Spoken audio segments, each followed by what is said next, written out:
లోతు వెళ్ళి తనకిద్దరు కుమార్తెలు. ఎవరికి? లోతుకి ఎంతమంది కుమార్తెలు? ఇద్దరు కుమార్తెలు. ఈ ఇద్దరు కుమార్తెలకు కూడా నిశ్చితార్థం జరిగింది. ఇప్పుడు ఇతను వెళ్ళి తన అల్లులతో చెబుతున్నాడు, అయ్యా దేవుని ఉగ్రత రాబోతూ ఉంది, దేవుని యొక్క అగ్ని గంధకములు ఈ ప్రాంతం మీద, ఈ సొదొమ గొమొర్రా పట్టణము కాల్చివేయబోతుంది, గుమ్మములు సహా కాల్చివేయబడుతున్నాయి. ఒక్కరు కూడా మిగలరు, ఏమి కూడా మిగలదు, కేవలం బూడిద మాత్రమే మిగిలేది, బూడిద మాత్రమే అని తన మామ వెళ్ళి చెబుతూ ఉంటే అక్కడ ఉన్నటువంటి ఆ ఇద్దరు అల్లుళ్ళు ఆయన్ని చూసి గేలి చేశారంట, నవ్వుకున్నారంట.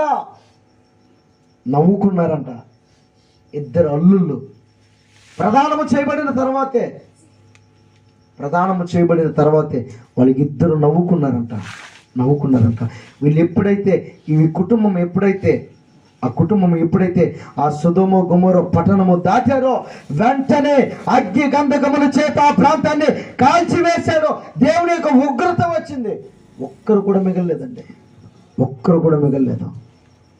దేవుని మాట విననందున లోతు యొక్క అల్లులు కూడా ఏమయ్యారు? అగ్ని గంధకముల చేత వారికి కూడా చనిపోయారు. మరి ఈరోజు దేవుడు నా ద్వారా ఆయన మీతో మాట్లాడుతూ ఉన్నాడు. మరి దేవుని మాట వింటావా?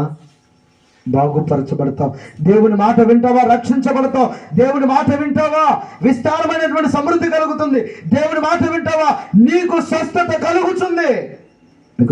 కలుగుతుంది. మరి దేవునికి లోబడకపోతే, దేవుని మాట వినకపోతే భక్తులు ఎందరో తమ ద్వారా తన కుటుంబానికి నాశనము తీసుకొచ్చారు. మరి నీవు నీ కుటుంబానికి శాపాన్ని తీసుకొస్తావు, దేవుని మాట విని నీ కుటుంబానికి రక్షణ తీసుకొని వస్తావు, దేవుని మాట విని నీ కుటుంబానికి సమృద్ధిని తీసుకొని వస్తావు, దేవుని మాట విని నీ కుటుంబానికి, నీ కుటుంబంలో ఉన్నటువంటి వ్యక్తులకు నీకు స్వస్థతను కలుగు చేసుకుంటావు.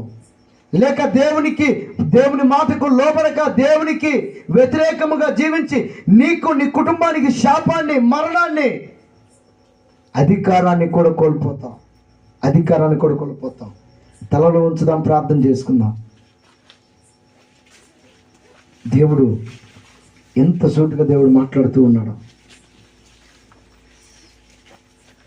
3 విషయాలు మీతో నేను చెప్పాను.